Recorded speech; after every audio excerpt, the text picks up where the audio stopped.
Chemistry channel के साथ आज मैं आपके लिए लाई हूँ शुगर इंडस्ट्री का पार्ट 2। अगर आपने शुगर इंडस्ट्री पार्ट 1 नहीं देखा तो मैं आपको इसका डिस्क्रिप्शन में लिंक दे दूंगी, या आप यूट्यूब पे टाइप करें core chemistry sugar industry part 1। और अगर आपने इस चैनल को सब्सक्राइब नहीं किया तो सब्सक्राइब करें और लाइक करें। स्टार्ट करते हैं शुगर इंडस्ट्री पार्ट 2।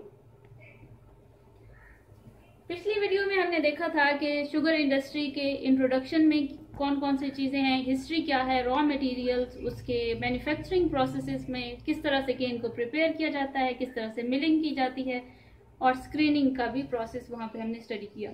आज हम स्टार्ट करेंगे प्यूरिफिकेशन ऑफ रॉ जूस कि किस तरह से जो रॉ जूस ऑब्टेन किया गया था उसको किस तरह से प्यूरिफाई किया जाता है। इसी प्यूरिफिकेशन के प्रोसेस को क्लैरिफिकेशन भी कहते हैं, क्लैरिफिकेशन ऑफ रॉ जूस।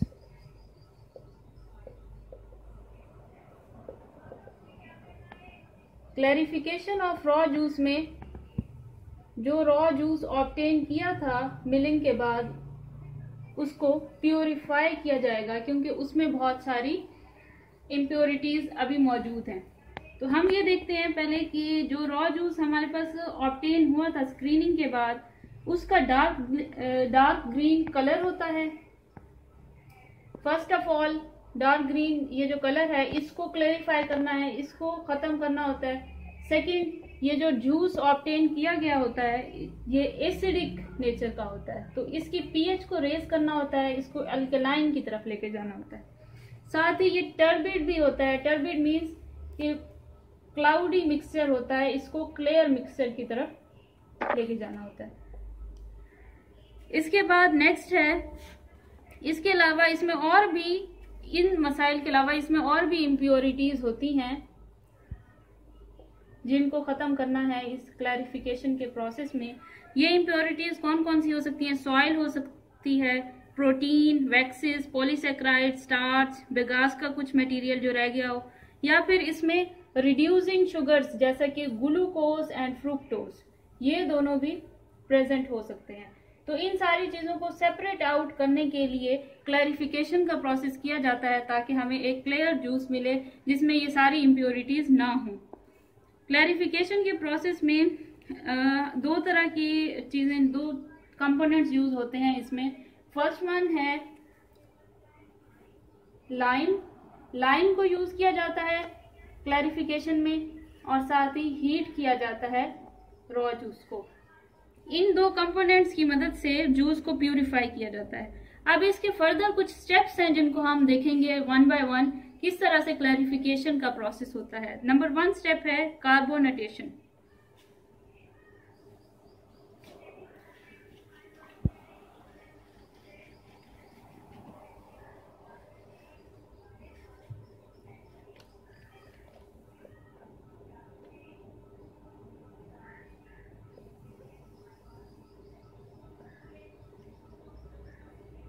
इस स्टेप में क्या होता है? इस स्टेप में लाइम को ऐड किया जाता है। लाइम को ऐड किया जाता है रॉ जूस में, और उसमें लाइम के एडिशन का फायदा क्या होता है? इसके कुछ इफेक्ट्स हैं वो हम देखते हैं। ये पीएच को रेज करने में काम आता है। लाइम की वजह से क्या क्या चीजें होती हैं? पीएच रेज होती है, मतलब एसिडिक पीएच जो है वो अल्कलाइन की तरफ बढ़ती है। उसके बाद it stabilises the juice against the hydrolysis of sucrose, क्योंकि यहाँ पे हमने पहले ही बात की है कि सुक्रोज जो है वो जूस में प्रेजेंट होता है, और अगर सुक्रोज की हाइड्रोलिसिस की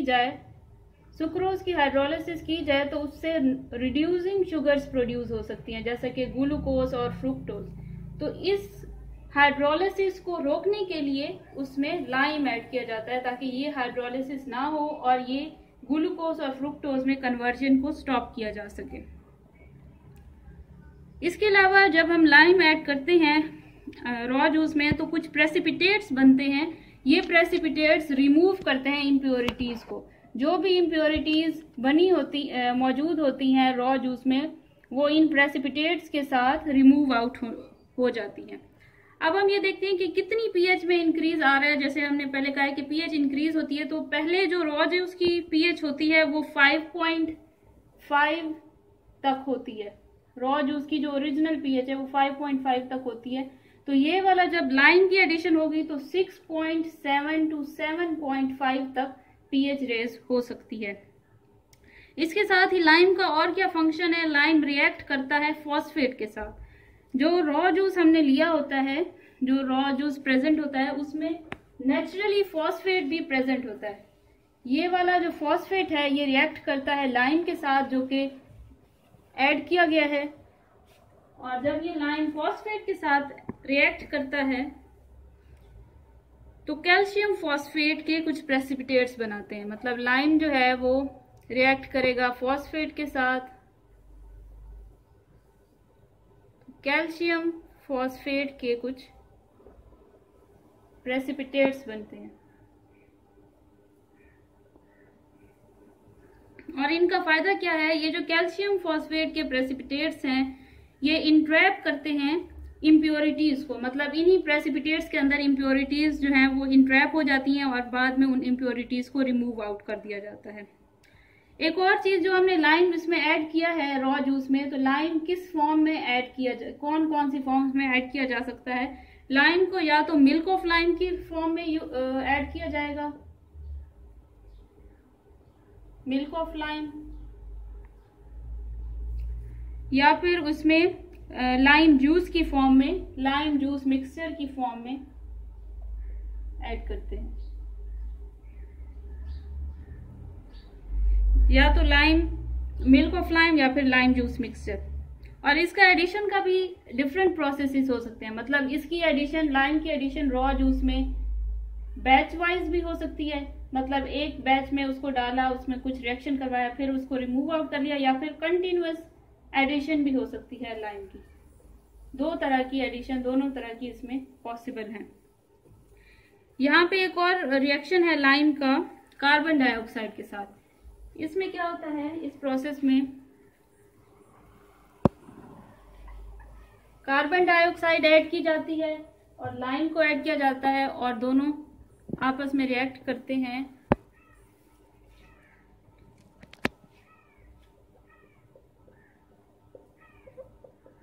कार्बन डाइऑक्साइड और लाइम आपस में रिएक्ट करेंगे और बनाएंगे कैल्शियम कार्बोनेट, साथ में वाटर की प्रोडक्शन होगी।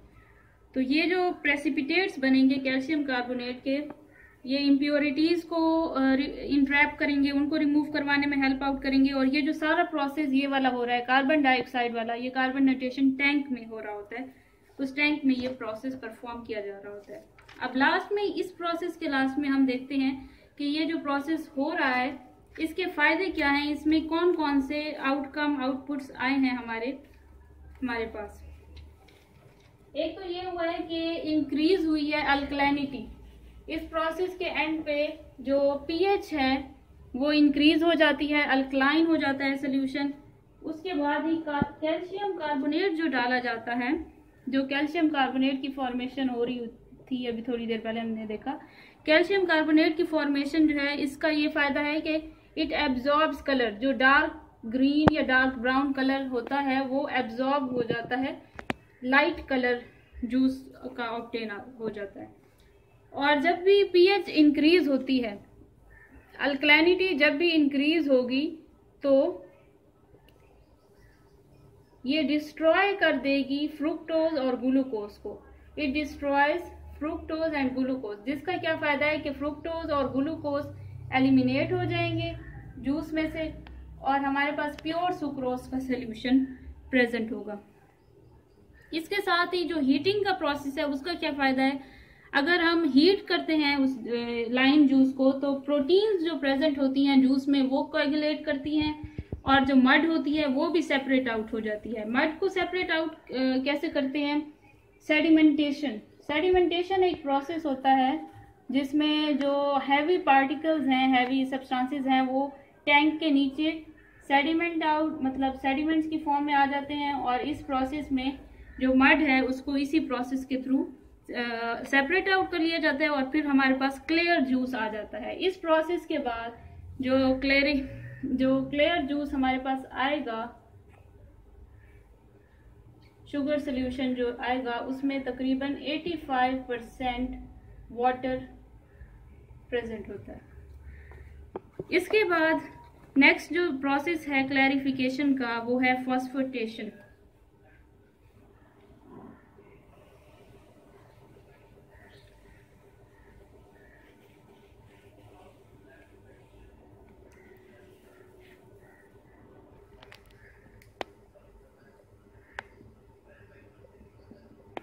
फॉस्फोटेशन,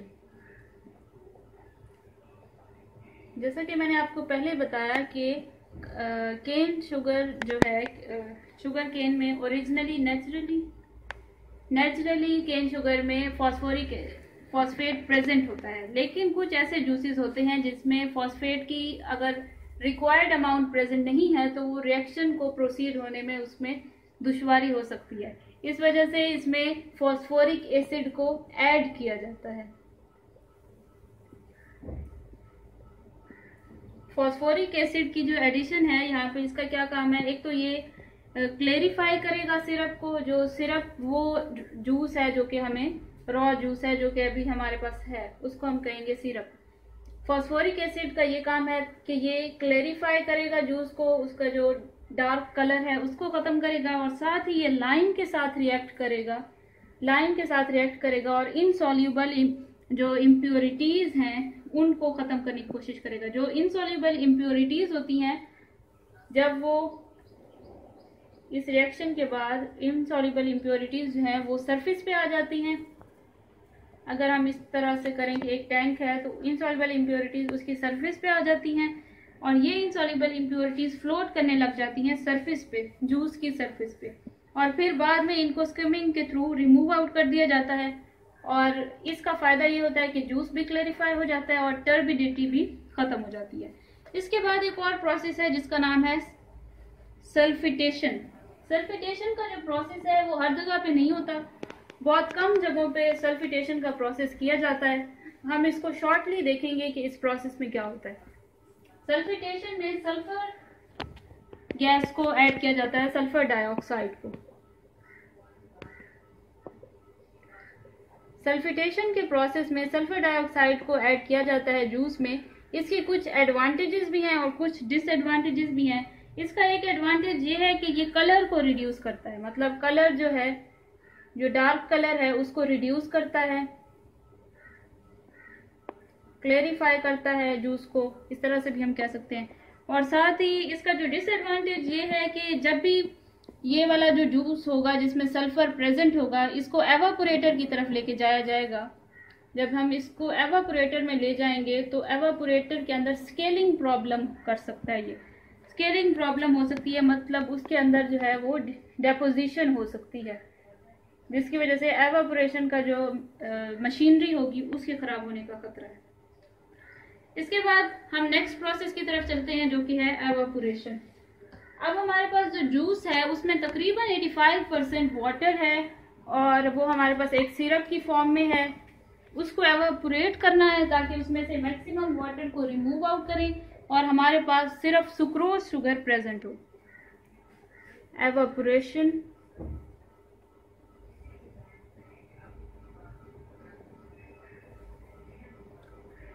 एवापोरेशन में क्या होता है, किस तरह से एवापोरेशन होती है।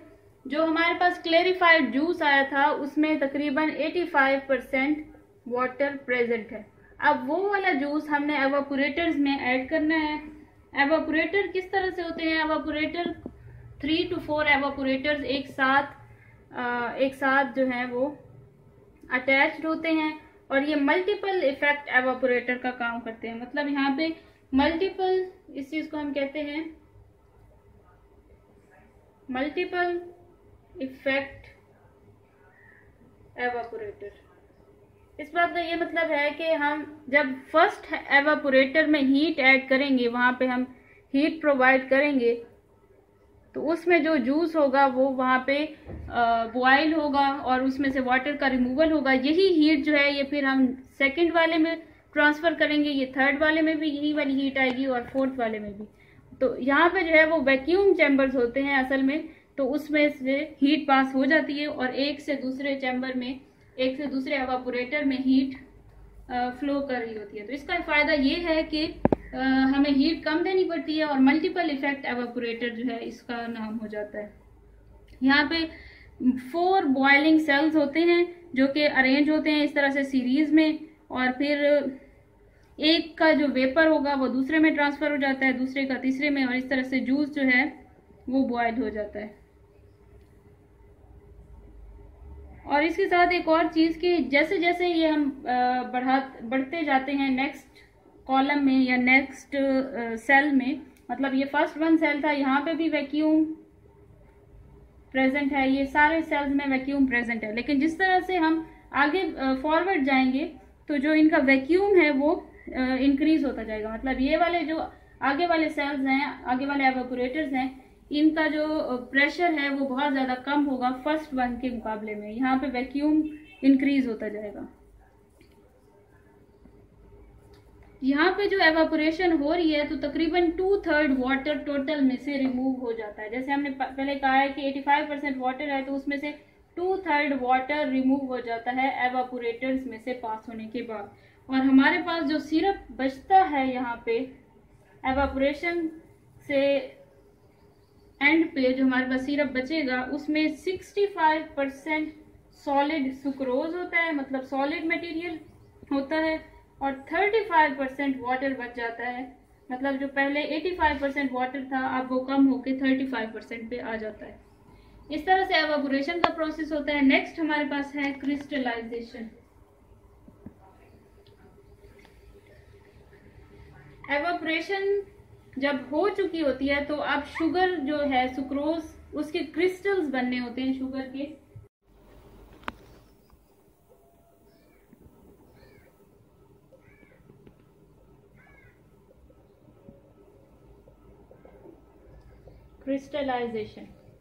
क्रिस्टलाइजेशन का जो स्टेप है वो एवापोरेशन के बाद आता है। एवापोरेशन में जो हमें सिरप हासिल होता है उसमें 35% वाटर होता है और 65% सॉलिड मटेरियल है।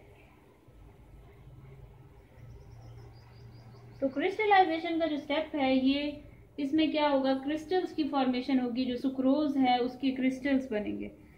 Crystallisation single stage vacuum pan में होती है, सिंगल स्टेज वैक्यूम पैन, इसमें क्रिस्टलाइजेशन होती है। अब अगर हम सपोज करें कि ये एक वैक्यूम पैन है जिसमें क्रिस्टलाइजेशन होनी है, तो उसमें क्या होता है कि पहले इसमें एवापोरेटर से जो सिरप आया होता है उसको डाला जाता है और फिर इसको हीट किया जाता है। इसको तब तक हीट किया जाता है जब तक ये सैचुरेट नहीं हो जाता। एक पॉइंट आता है जब ये सारा का सारा जो सुक्रोज है वो सैचुरेट हो जाता है, और उस वक्त इसमें ओरिजिनल शुगर के मॉलिक्यूल्स डाले जाते हैं। मतलब असली चीनी जो है, कुछ थोड़े से शुगर की अमाउंट जो है वो इसके अंदर ऐड की जाती है। इन शुगर के मॉलिक्यूल्स को, थोड़ी सी अमाउंट को हम कहते हैं सीडलिंग्स। इन सीडलिंग्स का क्या मकसद है, ये एक न्यूक्लियाई के तौर पे सर्व करती हैं, मतलब एज अ न्यूक्लियस सर्व करेंगी। ये सपोज अगर ये सीडलिंग है तो जितने भी सुक्रोज के मॉलिक्यूल्स हैं वो इसके गिर्द इकट्ठा हो जाएंगे और वो इसके साथ आके क्रिस्टल्स की फॉर्मेशन करेंगे। तो ये जो क्रिस्टलाइजेशन का स्टेप है, इसमें ये सीडलिंग्स डालेंगे ताकि क्रिस्टल्स का ज्यादा से ज्यादा क्रिस्टल्स बने और जो सुक्रोज के मॉलिक्यूल्स हैं वो न्यूक्लियाई के साथ आके अटैच हों और एक बड़ा क्रिस्टल बनाए। फिर इसी के साथ ही जब ये क्रिस्टल्स बन रहे होंगे तो सिरप भी उसके अंदर दोबारा से सिरप डाला जाता है। कौन से वाला सिरप, ये जो एवापोरेशन से हासिल हुआ था, ये वाला सिरप इसके अंदर दोबारा डाला जाता है। इसका ये मकसद होता है कि जब सिरप इसके अंदर डालेंगे तो जो क्रिस्टल्स बन चुके हैं उनका साइज में इंक्रीज होगा, उनकी ग्रोथ इंक्रीज होगी। इस तरह से ये जो सिरप डालते हैं इससे ग्रोथ इंक्रीज होती है जो एग्जिस्टिंग क्रिस्टल्स होते हैं उनकी। और एक टाइम आता है जब सारे के सारा जो पैन है वो फुल हो जाता है क्रिस्टल से, और एक क्रिस्टल्स और एक जो सिरप है उनका डेंस मिक्सचर बन जाता है। अब वो पॉइंट जब क्रिस्टल जितने बनने थे बन चुके और अब और मजीद क्रिस्टल्स नहीं बन रहे, तो उस पॉइंट पे दो चीजें हमारे पास आती हैं। एक क्रिस्टल्स और एक डेंस सिरप, जो एक तो है क्रिस्टल और साथ ही जो है वो डेंस सिरप है जो हमें मिला था। इन दोनों को मिला के ये जो मिक्सचर बनेगा, क्रिस्टल्स और सिरप का जो मिला के मिक्सचर बनेगा, ये डेंस मिक्सचर होगा।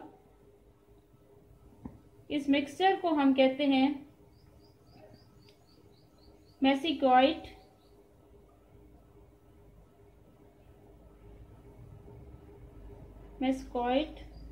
और ये मिक्सचर आगे फर्दर प्रोसीड करेगा नेक्स्ट स्टेप में।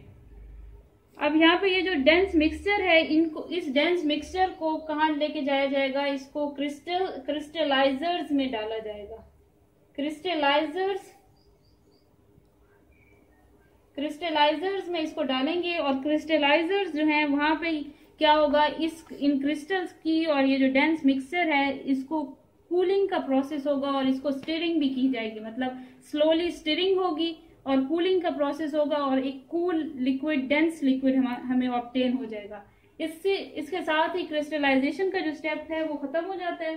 क्रिस्टल्स जितने बनने थे बन गए, डेंस मिक्सचर आ गया और डेंस मिक्सचर को क्रिस्टलाइजर्स में भी डाल दिया गया। क्रिस्टलाइजर्स में वो कूल हो रहे हैं। अब जो हमारे पास मिक्सचर आ गया, डेंस मिक्सचर मेसिकॉइड, उनको दोबारा एक और नए स्टेप की तरफ ले जाएंगे जिसका नाम है सेंट्रीफ्यूगेशन।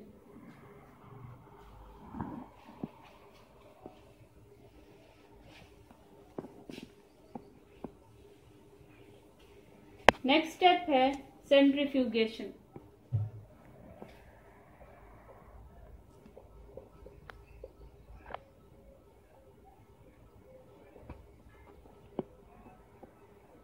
सेंट्रीफ्यूगेशन जो स्टेप है इसमें क्या होता है, जो मेसिकॉइड जो डेंस मिक्सचर बना था क्रिस्टलाइजेशन के स्टेप में, उसको लिया जाता है एज रिएक्टेंट और इसको सेंट्रीफ्यूगल मशीन्स में डाला जाता है।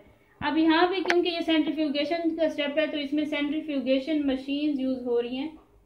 सेंट्रीफ्यूगेशन मशीन्स में डाला जाता है इसको, इस डेंस मिक्सचर को,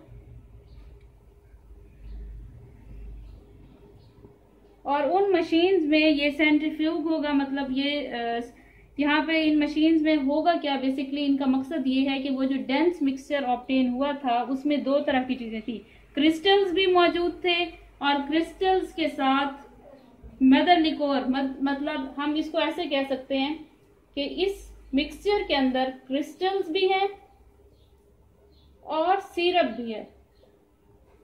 तो जब क्रिस्टल्स और सिरप दोनों मिलके इसकी फॉर्मेशन कर रहे हैं, हमने यहाँ से क्रिस्टल्स को सेपरेट आउट करना है, सिरप को साइड पे करना है। तो ये वाला जो प्रोसेस है, जब क्रिस्टल्स को सेपरेट आउट करेंगे सिरप से, तो यहाँ पे हम इसको इस सेपरेशन के लिए सेंट्रीफ्यूगेशन मशीन में डालेंगे और सेंट्रीफ्यूगेशन मशीन के बाद हमारे पास क्रिस्टल्स अलहदा हो जाएंगे और क्रिस्टल्स के साथ जो ये सिरप था इसको हम कहेंगे मदर लिकोर। ये जो सिरप हमें क्रिस्टलाइजेशन के बाद मिलेगा इसको हम कहेंगे मदर लिकोर। ये दोनों चीजें हमें सेंट्रीफ्यूगेशन के बाद मिलेंगी। अब हम देखते हैं कि जो सेंट्रीफ्यूगेशन का स्टेप है इसमें सेंट्रीफ्यूगेशन मशीन्स यूज होती हैं। ये किस तरह की मशीन्स हैं, इनमें क्या किस तरह से काम हो रहा है। ये एक सिलेंड्रिकल मशीन होती है, मतलब सिलेंडर लाइक इसका स्ट्रक्चर है, एक बास्केट लाइक स्ट्रक्चर होता है, सिलेंडर भी है और बास्केट लाइक स्ट्रक्चर भी है और उसके इर्द गिर्द परफोरेशन है, मतलब उसमें सुराख है। और ये जो बास्केट लाइक मशीन है जिसमें परफोरेटेड साइड्स हैं, तो ये बास्केट के अंदर वो लिक्विड डाला जाता है जिसको हम कह रहे हैं डेंस लिक्विड, और फिर ये बास्केट रिवॉल्व करेगी एक ज्यादा स्पीड, जो कि हम कह सकते हैं हायर स्पीड पे 1000 to 1800 आरपीएम। इस स्पीड पे 1000 to 1800 आरपीएम की स्पीड पे ये बास्केट रिवॉल्व करेगी और इस स्पीड पे जो सिरप और मदर लिकोर है वो सेपरेट आउट हो जाएंगे। अच्छा, यहाँ पे हो क्या रहा है कि सिरप और मदर लिकोर आपस में सेपरेट आउट हो जाएंगे और जो मोलेसिस बच जाएगा, मतलब हम इसको ऐसे कह सकते हैं कि जो हमारा जो यूजफुल चीज है वो हमें मिल जाएगी, और जो इम्प्योरिटीज हैं जिसमें मोलेसिस आ जाता है, फ्रुक्टोज आ जाता है, सुक्रोज, ग्लूकोज, वाटर, ये सारी चीजें अलग हो जाएंगी। सेंट्रीफ्यूगेशन के बाद जो हमारे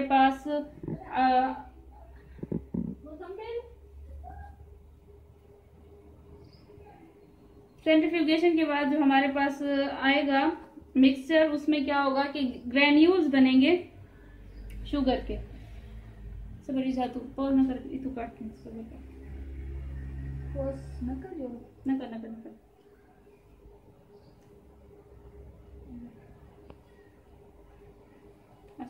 सेंट्रीफ्यूगेशन के बाद नेक्स्ट स्टेप है ग्रेन्यूलेशन का। इसका शॉर्टली मैं आपको ये बताऊंगी कि इसके बाद जो भी हमारे पास क्रिस्टल्स आए थे, जो हमारे पास यूजफुल सब्सटेंस आई थी, उसको हम ग्रेन्यूलेटर में भेज देते हैं। ग्रेन्यूलेटर में क्या होता है, ग्रेन्यूलेटर के अंदर जो शुगर है, जो सुक्रोज है, उसके ग्रेन्यूल्स बनते हैं, और यहाँ पे ग्रेन्यूलेटर के अंदर ही शुगर को ड्राई भी किया जाता है, उसमें से ग्रेन्यूल्स भी बनाए जाते हैं। और ये जो ग्रेन्यूल्स बनेंगे इस ग्रेन्यूलेटर के बाद, ये जो ग्रेन्यूल्स बनेंगे इसमें तकरीबन 98% प्योरिटी होगी, मतलब 98% प्योर सुक्रोज के ग्रेन्यूल्स बनेंगे, और इस शुगर को हम कहते हैं रॉ शुगर। यहाँ पे जो ग्रेन्यूल्स हमें ऑब्टेन होंगे उनको हम कहते हैं रॉ शुगर, और अभी भी इसमें 98% प्योरिटी है। इसका ये मतलब है कि अभी ये 100% प्योर सुक्रोज नहीं है, इसको मजीद प्योरिटी चाहिए। तो मजीद प्योरीफाई करने के लिए रॉ शुगर को ले जाया जाता है रिफाइनिंग की तरफ। रिफाइनिंग का स्टेप इसके बाद आपको जो नेक्स्ट वीडियो है उसमें मिलेगा। इस स्टेप में हमने इसका क्लैरिफिकेशन का प्रोसेस देखा है, किस तरह से क्लैरिफाई हो रहा है लाइम की एडिशन से, हीट से, सेंट्रीफ्यूगेशन, फॉस्फेटेशन, और इसी तरह क्रिस्टलाइजेशन, और हमने साथ ही इसके एवापोरेटर्स वाले स्टेप देखे हैं। इन सब के बाद जो रॉ शुगर हमें मिली है इसको रिफाइन करना है। रिफाइनिंग के लिए आपको नेक्स्ट वीडियो देखनी पड़ेगी। तब तक के लिए अल्लाह हाफिज। अगर आपको ये वीडियो पसंद आई है तो इसको सब्सक्राइब करें और लाइक करें।